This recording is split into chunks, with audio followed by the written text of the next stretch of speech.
Hello everyone, কেমন আছো সবাই? আশা করছি তোমরা সবাই খুব খুব ভালো আছো, সুস্থ আছো। আমরাও ভালো আছি। এখানে স্ক্রিনে যে ফটোগুলো দেখতে পাচ্ছ তা হলো আজ থেকে ঠিক 3 বছর আগের 27 এপ্রিল 2021-এর। ঠিক এই দিনটায় আমি আর আমার বর সত্যজিৎ একে অপরের সাথে পথ চলার স্বপ্ন দেখতে শুরু করেছিলাম। বৃদ্ধির সাজের পর বিয়ের সাজে তৈরি হয়ে তখন মালা বদলের পর্ব শুরু হয়েছিল।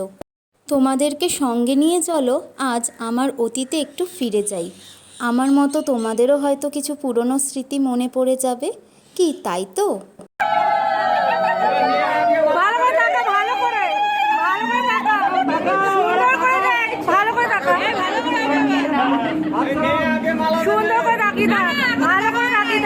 চোখে চোখ এখনো পড়েনি, ভালো করে তাকা। হ্যাঁ, এরকম করে তাকিয়ে থাক, তেমনি তাকিয়ে থাক। প্রিয় মানুষটির সাথে শুভ দৃষ্টি, মালা বদল, একসাথে মন্ত্র পড়া, তারপর সিঁদুর দান, সত্যি জীবনের সেরা মুহূর্ত। রক্তের মতো লাল রঙের সিঁদুর একটা মেয়েকে মিস থেকে মিসেস হওয়ার জীবনে নিয়ে যায়। সিঁদুর পড়লে সত্যি মুখটা পুরো পাল্টে যায়, পাল্টে যায় ছাদ, পাল্টে যায় চেনা চারপাশ। পুরনো সব কিছু থেকে বিচ্ছিন্ন হয়ে অজানার জগতে পাড়ি দিতে হয়। সত্যি কি অদ্ভুত এই মেয়ের জীবন। ভালোবাসা, মান, অভিমানের পালা, একে অপরকে দেওয়া সুখ দুঃখের ভাগ করতে করতে কখন যে 2 থেকে 3 হয়ে গেলাম বুঝতেই পারলাম না। সম্পৃক্ত আমাদের মাঝখানে আসাতে আমাদের ভালোবাসার গাঁটছড়াটা আরও দৃঢ় হয়ে গেছে।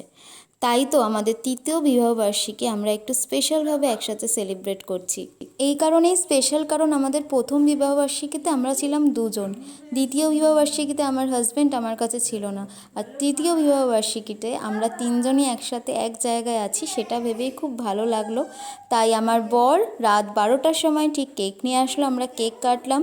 যদিও সেলিব্রেশন এখনও শেষ হয়নি আমাদের, পরের দিন আমরা আরও বেটারভাবে একটু ভালোভাবে সেলিব্রেট করব। তো যাই হোক, অতীত বর্তমান মিলিয়ে ব্লগটা তোমাদের কেমন লাগলো অবশ্যই কমেন্ট করে জানাবে। আর ভালো লাগলে অবশ্যই চ্যানেলটাকে সাবস্ক্রাইব করে আমার পাশে থাকবে। অ্যানিভার্সারি সেলিব্রেশন আর বাকি আছে, তাই তো? হ্যাঁ, সেলিব্রেশন আমাদের এখনো বাকি, সবে তো শুরু। Happy anniversary. Happy anniversary. আমাদের আশীর্বাদ করবে যাতে আমরা সারাটা জীবন একে অপরের পরিপূরক হয়ে কাটাতে পারি। এদিকে সম্পৃক্তা খুব দুষ্টুমি করছিল, কান্না করছিল, তাই আমি ব্লগটা আর কন্টিনিউ করতে পারছি না। তো আজকের মতো ব্লগটা এখানেই শেষ করছি। দেখা হচ্ছে নেক্সট ব্লগে। ততদিন টাটা, বাই বাই, সবাই ভালো থেকো, সুস্থ থেকো, গুড নাইট। আবার কালকে সকালে তোমাদের সাথে দেখা হচ্ছে। তো সারাদিন কি কি করব না করব যতটা পারবো শেয়ার করার চেষ্টা করব। তো গুড নাইট মা, গুড নাইট বলো, বলো গুড গুড। ও কেক খাচ্ছে সেটা দেখাচ্ছে, জেমস খাচ্ছে ও। বলো গুড নাইট। হ্যাঁ।